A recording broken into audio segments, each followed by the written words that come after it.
소식을 듣고 무슨 생각이 드냐면, 이 세상에는요, 태어나고 죽고가 아, 반복되어지는구나. 이걸 다시 한번 확인했습니다. 태어나고 죽는 일이 반복되어집니다. 태어나서 죽는 동안에 우리는 무언가를 하고 살죠. 태어나서 죽을 때까지 무언가를 하면서 살아야 됩니다. 어릴 때 그 무언가를 하기 위해서 배우죠. 그래서 무언가를 하다가 이제 가는 거예요. 근데 하다가 가면 참 좋은데요. 하나님은 우리에게 맡기신 일이 있어요. 그 맡기신 일이 뭐냐면 태어나서 배우고 하다가 가기 전에 뭘 하고 가냐면 태어난 아이들에게 뭐를 해야 할 것인지에 대해서 가르쳐주고 가는 거예요. 알려주고 가는 겁니다. 그 태어나고 죽고가 반복되죠. 근데 이게 잘못되면 어떻게 될까요? 세상이 굉장히 곤란해질 겁니다. 이게 잘못되면, 왜곡되어지면 굉장히 곤란해질 거예요. 우리 아이들이 왜곡된 것을 진리로 생각하고 살아갈 것이기 때문에 그래요. 잘못 가르치면 안 돼. 정상적인 것으로 가르쳐야 되는 겁니다. 근데 우리는 잘못 가르치고 있다고 생각을 우리 안 하고 있습니다. 그게 정상이라고 생각을 하고 있는 겁니다. 근데 그게 정상인지 비정상적인 것인지는 누가 판단하냐? 내가 판단하는 거예요. 근데 성경은 그렇게 말하고 있지 않아요. 내가 판단하는 게 아니에요. 하나님의 말씀을 가지고 판단하라, 이렇게 말씀을 하고 있습니다. 그러니까 내가 가지고 있는 감정과 상처, 여러 가지 기준이 있는데 그것이 진리가 아니라는 겁니다. 그럼 뭐가 진리라는 겁니까?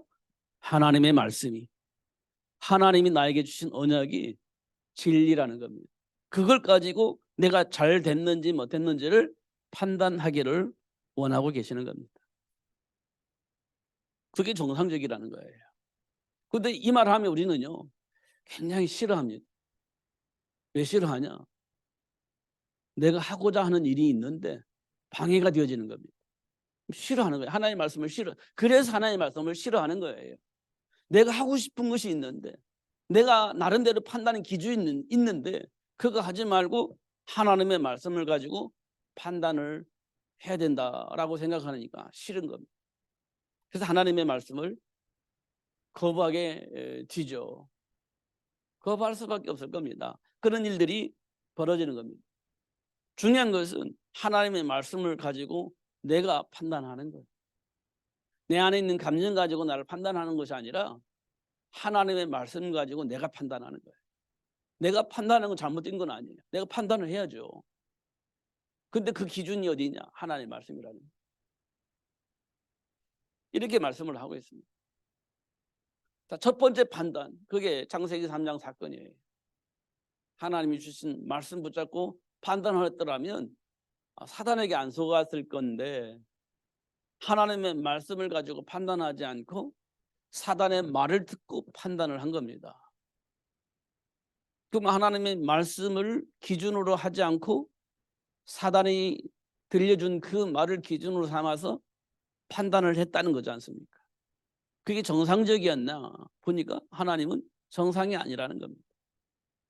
그걸 보고 우리는 창세기 3장 사건, 창세기 3장 문제 이렇게 얘기를 하지 않습니까? 이것이 지금 우리에게 와 있는 문제의 시작입니다. 왜곡된 삶의 시작이 창세기 3장이에요. 지금 우리는 굉장히 왜곡된 상태에서 판단하고 결정을 합니다. 하나님 중심보다는요, 내 인생의 미래를 놓고 판단하고 결정을 합니다. 틀린 것 같지는 않은데 그게 내 인생을 행복하게 만들어주지는 못해요. 왜냐, 언제 어떤 일이 벌어질지 우리는 아무도 몰라요. 보장받지도 못합니다. 그게 불안해요. 보장받지 못하니까 불안한 겁니다. 그래서 행복하지 않은 거예요. 근데 하나님의 말씀은 우리에게 뭐라고 말씀하시냐면 내 인생을 보장해 주신다고 약속을 하고 있어요. 하나님의 말씀은 내 인생을 보장을 하세요. 그러니까 어떻게 해요? 마음에 평안이 있습니다. 왜? 보장됐으니까. 근데 중요한 건 우리가 하나님의 말씀을 안 믿는다는 거예요. 그럼 뭘 믿어요? 보장되지 않은 내 인생의 미래를 내가 그냥 믿는 거예요. 내 인생의 미래가 보장되어 있잖아요. 근데 그 내 인생을 내가 믿는 거예요. 그 인생을. 그래서 늘 불안한 겁니다. 불안뿐만 아니라 두려워요. 그러니까요. 그걸 해소하기 위해서 우리는요. 온갖 짓을 다 하는 겁니다. 불안과 두려움 이 문제를 해소하기 위해서 온갖 짓을 다 하는 거예요. 만약에 불안과 두려움이 없다면 그 짓을 안 해도 되는데 이 불안과 두려움을 떨쳐버릴 수가 없으니까 온갖 짓을 다 하는 거예요. 그럼에도 불구하고 하나님께서 우리 인생을 보장하셨다는 그 말을 안 믿어. 거부해버려요. 그럼 이상하지 않아요? 왜 그럴까?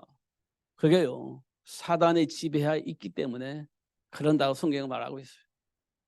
자꾸 내 말만 하는 거지.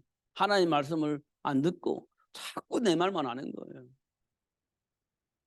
그잖아요. 우리 가만히 얘기해 보세요. 내 말만 하지. 하나님 말씀 안 듣습니다. 내 말만 해요. 어떤 말이요? 상처 입은 얘기. 그건 굉장히 부정적인 얘기거든요. 상처는 부정적인 얘기를 하는 거거든요. 불신앙적인 얘기를 하는 거거든요. 그게 막 우리 안에 쌓여 있어. 그러니까 말할 때마다 불신앙적이고 부정적인 얘기를 하는 거예요.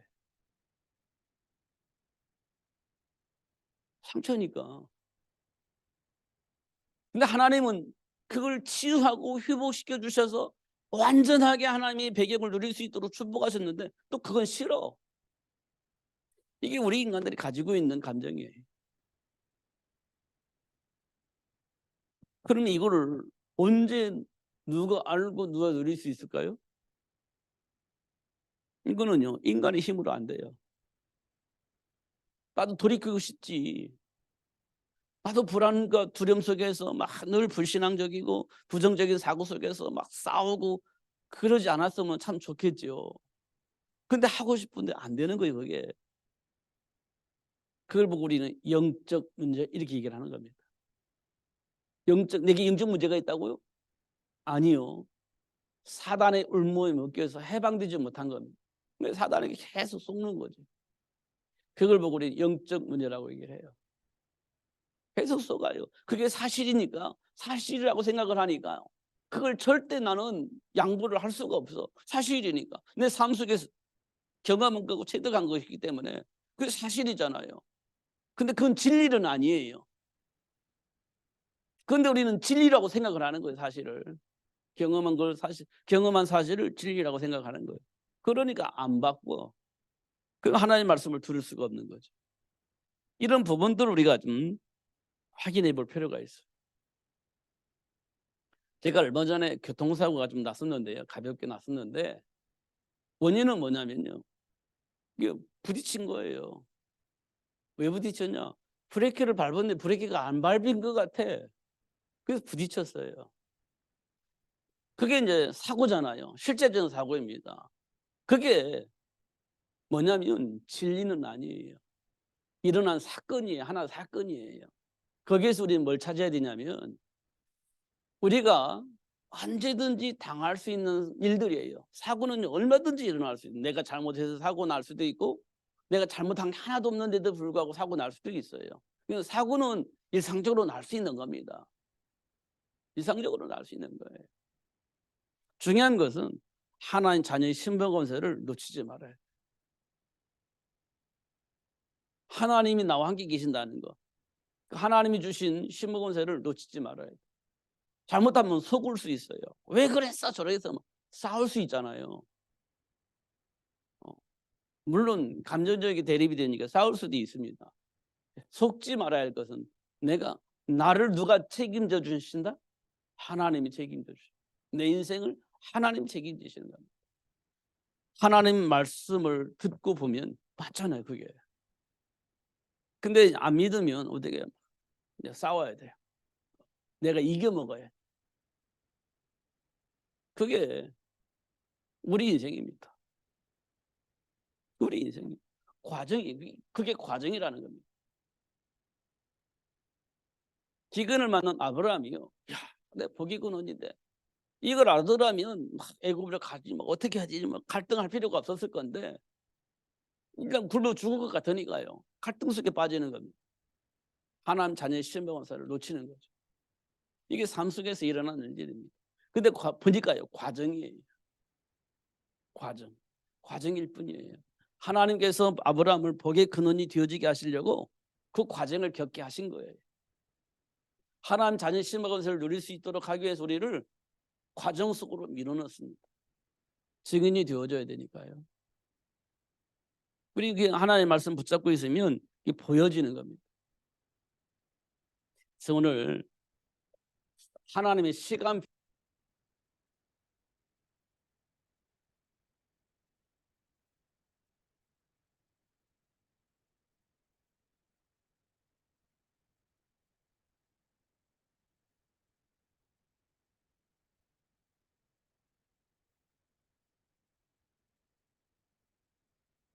기록한 것이라고 했기 때문에 영적 시간표가 우리 삶 속에 있는 겁니다. 영적 시간표가 우리 삶 속에 있는 거예요. 육신적인 것만 있는 게 아니에요. 정신적인 것만 있는 게 아니에요. 가장 근본적인 것은 영적 시간표 속에서 우리 삶이 흘러가고 있다는 겁니다. 이 속에서 우리가 느끼는 게 첫 번째 느끼는 게 뭐냐면 고통입니다. 고통의 삶이 우리 삶 속에 있어요. 이걸 만나는 겁니다. 만나는 거예요. 이게 안 만나면 괜찮은데 만나져요. 안 만나면 좋겠는데 만나지는 거예요. 이 만남을 통해서 하나님은 뭘 우리에게 말씀해 주시고 있냐면 사단의 일에 대해서 얘기를 하고 있습니다. 사단의 일에 대해서 말씀해 주고 있어요. 이 만남을 통해서 사단의 일을 폭로하고 있습니다. 이 만남을 통해서 하나님이 언약이 뭘 의미하는지, 이 언약을 왜 주셨는지 이유를 알게 됩니다. 이걸 우리는 응답이라고 말하는 거예요. 언약을 주신 이유, 이거를 우리는 응답이라고 말하는 겁니다. 언약을 주신 이유를 알게 된 거예요. 이걸 보고 응답이라고 하는 거예요. 그러면 언약을 주신 이유를 알게 되어지면 생각도 삶의 방향도 정리가 되어집니다. 생각도 정리가 되어지고 삶의 이유도 정리가 되어져요. 언약을 주신 이유를 알면 그렇게 되는 거예요. 언약을 주신 이유를 알면. 이게 응답입니다. 그리고요. 뭘 알게 되냐? 우리를 하나님의 형상으로 창조하신 이유를 알아요. 다시 말하면 인간의 정체성에 대해서 알게 되어집니다. 이게 전부 다 고통의 삶을 만났을 때 이루어지는 축복이에요. 이걸 보고 우리는 문제라고 하잖아요. 문제에 만났으니까 고통이 오는 거예요. 이 고통을 통해서 사단의 일도 알고 하나님이 왜 이 말씀을 주셨는지 응답을 받게 되어지고요. 그 다음에 하나님이 우리를 왜 창조하셨는지 그 이유를 알게 되어집니다. 이걸 우리 응답이라고 그래요. 이게 문제를 통해서 오는 거예요. 문제를 통해. 그리고 언약 잡은 자에게 하나님께서 뭘 하라고 하셨냐면 기도하라고 했어요. 이거는 기도는 하나님의 배경을 누리는 겁니다.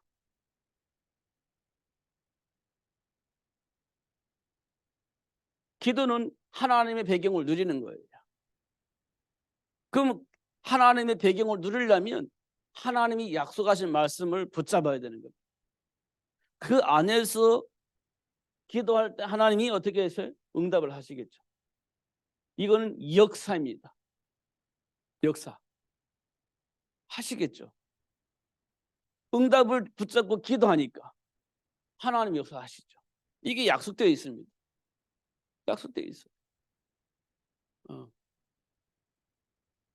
무엇이든지 원하는 대로 기도해라. 그럼 내가 응답을 하겠다. 이걸 보고 우리는 뭐라고 했냐? 천국 열쇠.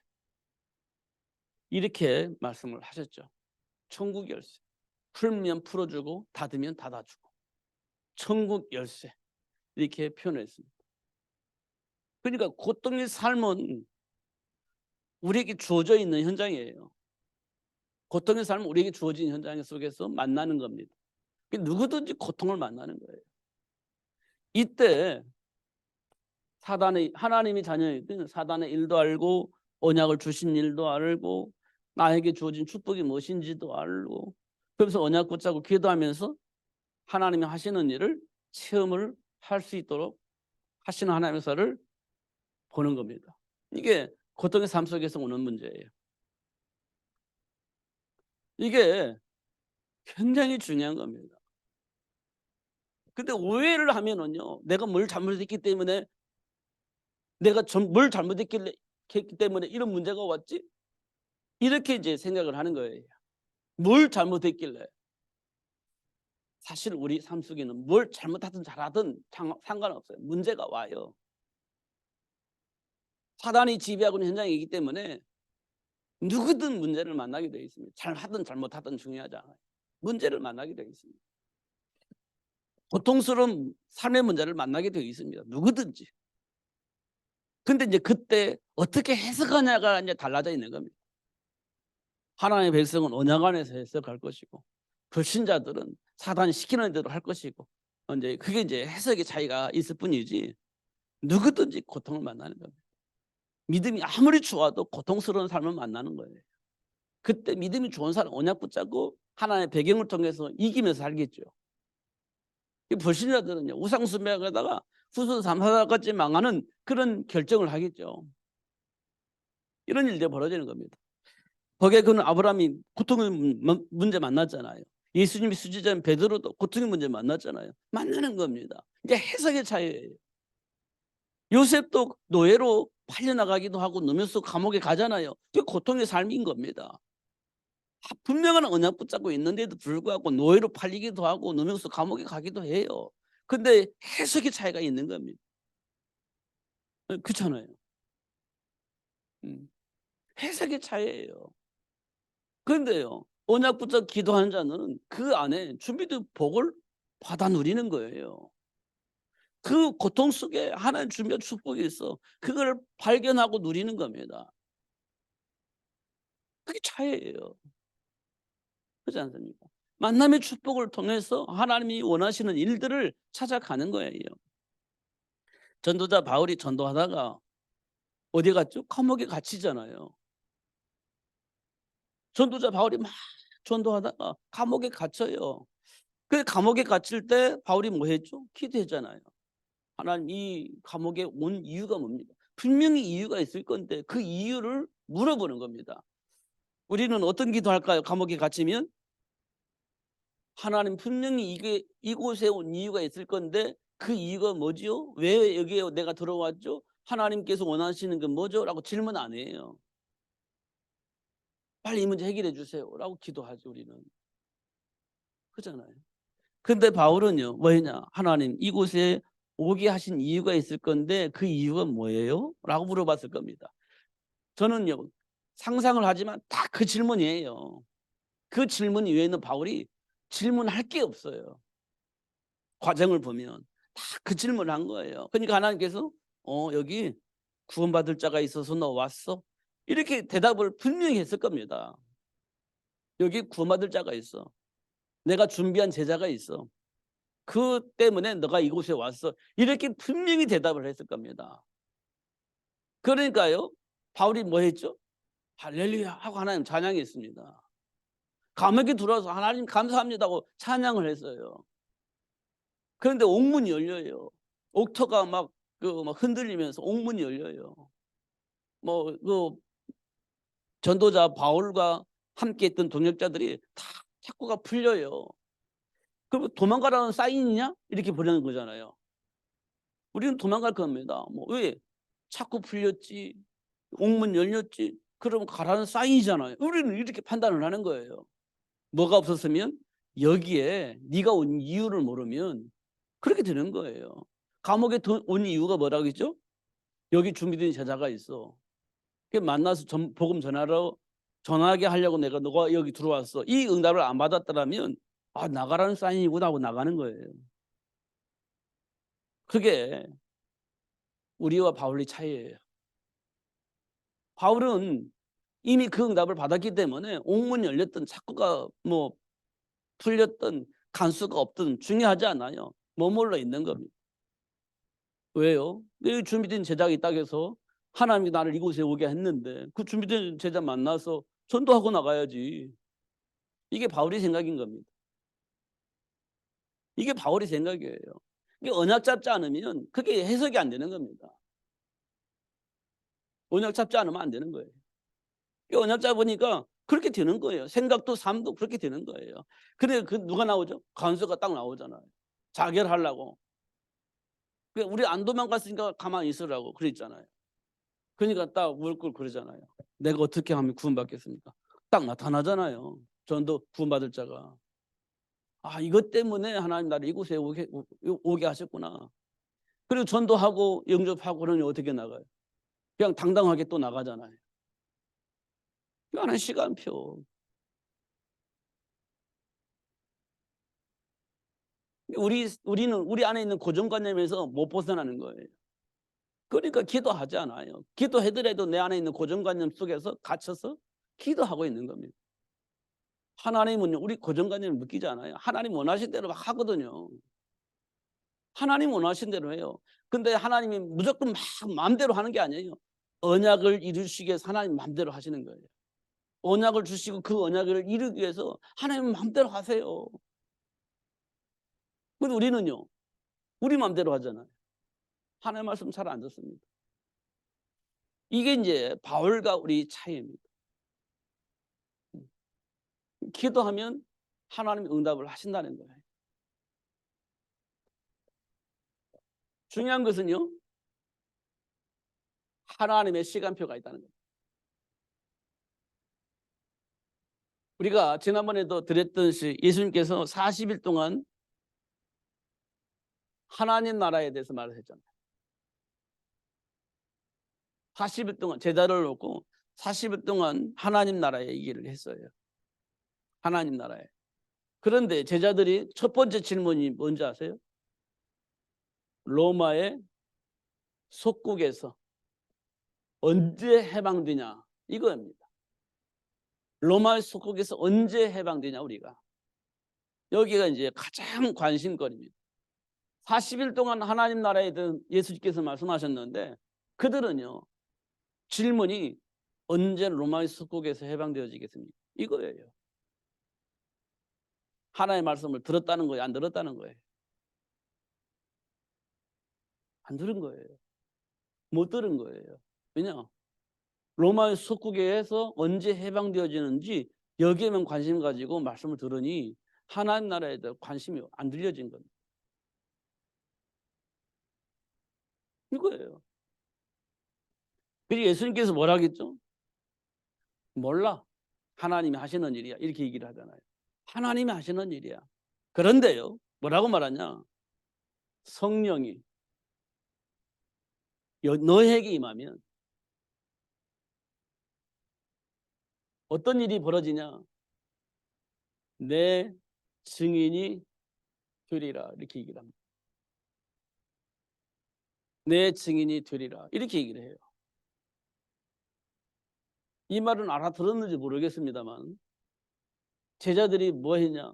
이 말씀 붙잡고 오로지 기도에 힘썼다. 이렇게 돼 있어요. 이 말씀 알아들은 것 같아. 그러니까 오로지 기도에 힘썼다. 이렇게 되어 있습니다. 그러니까 어떤 일이 벌어졌냐? 사도행전 2장에 성령이 임하니까 뭐가 보여요? 영적 사실들이 보이는 겁니다. 이게 이제 배경이죠. 사람들이 가지고 있는 영적 배경들이 보이는 거예요. 로마의 식민지에서 이렇게 나름대로 소리내고 나름대로 영향을 입힐 수 있는 사람들의 영적 배경 보이는 거예요. 이스라엘 백성들이 가지고 있는 영적 배경이 보이는 겁니다. 바리새인들이 가지고 있는 영적 배경이 다 보이는 겁니다. 그러니까 이제 뭐가 필요하냐? 그리스도가 필요하다는 걸 알게 돼요. 사단에게 지배받고 있는 로마의 많은 사람들, 또 바리새인들, 로마의 사단에게 지배를 받고 있다는 것이 보이는 겁니다. 해방하신 그리스도가 이 사람들은 캄캄하게 모르고 있다는 사실이 보여진 겁니다. 그래서 고통 속에 살고 있다는 사실이 보여진 겁니다. 그러니까요, 이들이 그리스도를 말할 수밖에 없죠. 예수가 그리스도라고 말하게 되는 겁니다. 이게 전부 다예요. 사실은 뭐 틀렸냐 맞았냐, 뭐 성경이 올바른 틀리냐, 그게 중요한 게 아니고 예수가 그리스도인 걸 아냐 모르냐, 이게 중요한 거예요. 실력이 있냐 없냐, 뭐 박사냐, 뭐 아니면 뭐 영권이 있냐 없냐, 다 좋은 얘기입니다. 그런데요, 예수가 그리스도를 모르면 그 다 뻥이에요.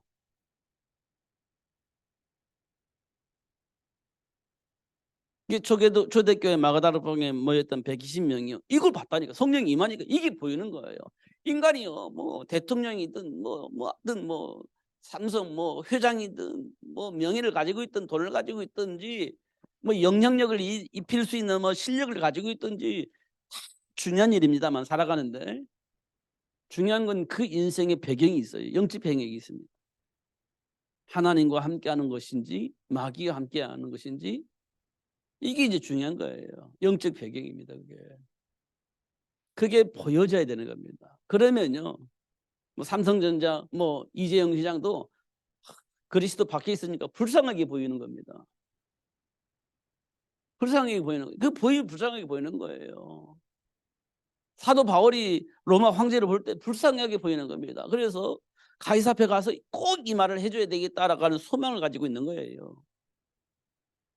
영적 배경을 보니까 우리가 그런 상태가 되어져야 되는 겁니다.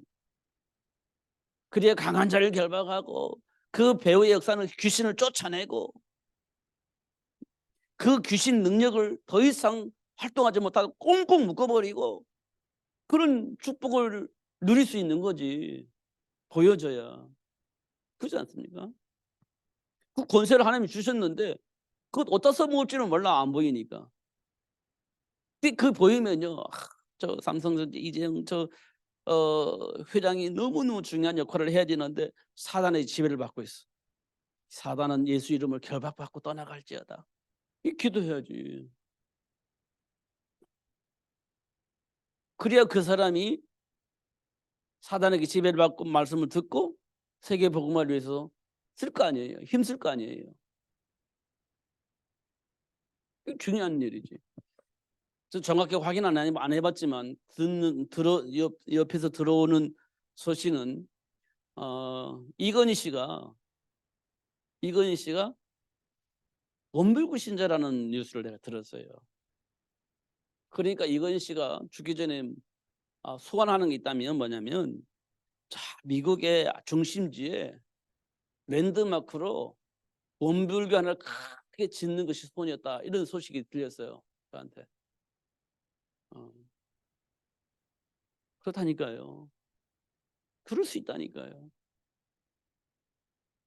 그리스도를 모르니까. 그러니까 그들을 살려야 돼. 그리스도 대신 예수 이름으로. 그러면요, 그들이요, 하나님께로부터 쓰임받게 되는 겁니다. 쓰임받게 되는 거예요. 우리가 잘 알고 있는 문둥병자 나만 장군이 있었잖아요. 그런데 한 소녀가 잡혀갔어. 가정 식무로 잡혀갔는데 그 식무가 그 문둥병이 걸린 것을 본 거예요. 그러니까 뭐라 하겠냐. 우리 이스라엘에 엘리사라는 선지자가 있는데 그 선지자 만나면 당신 병 나아. 이 얘기한 겁니다.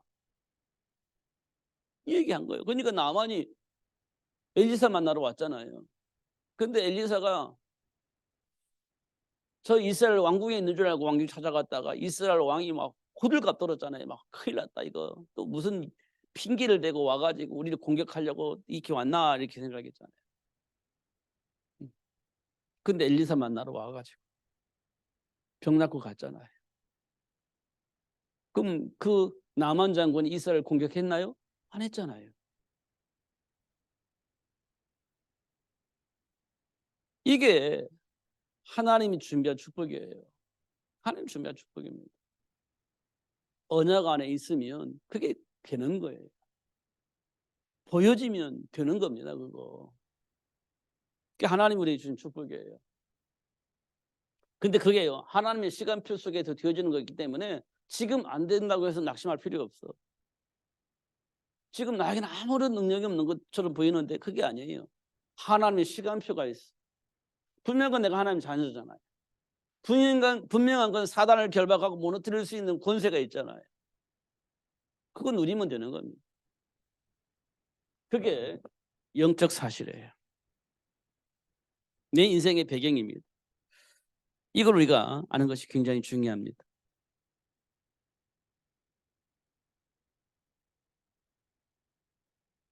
그러면 뭐가 생기냐면 이렇게 생기면 증거들이 나오잖아요.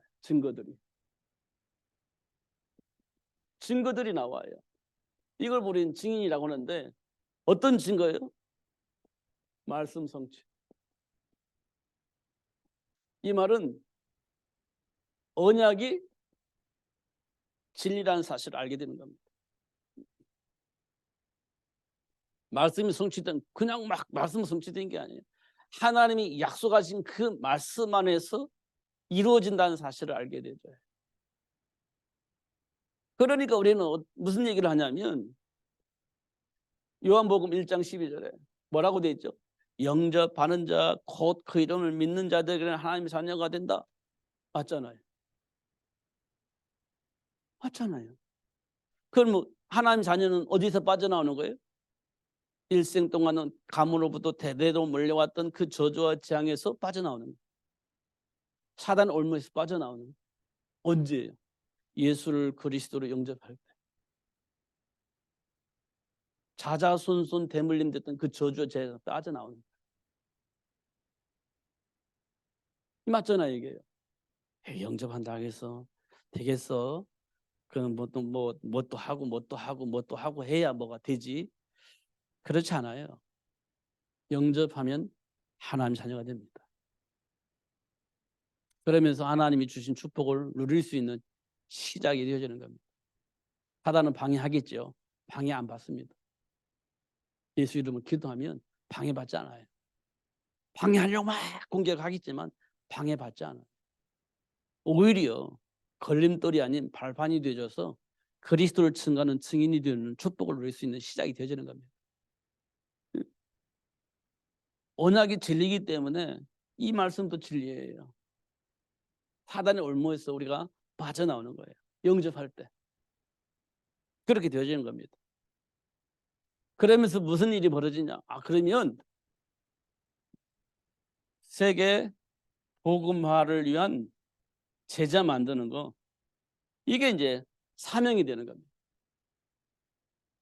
예수님께서 그랬잖아요. 너희는 가서 모든 민족을 제자로 삼아라. 그렇구나.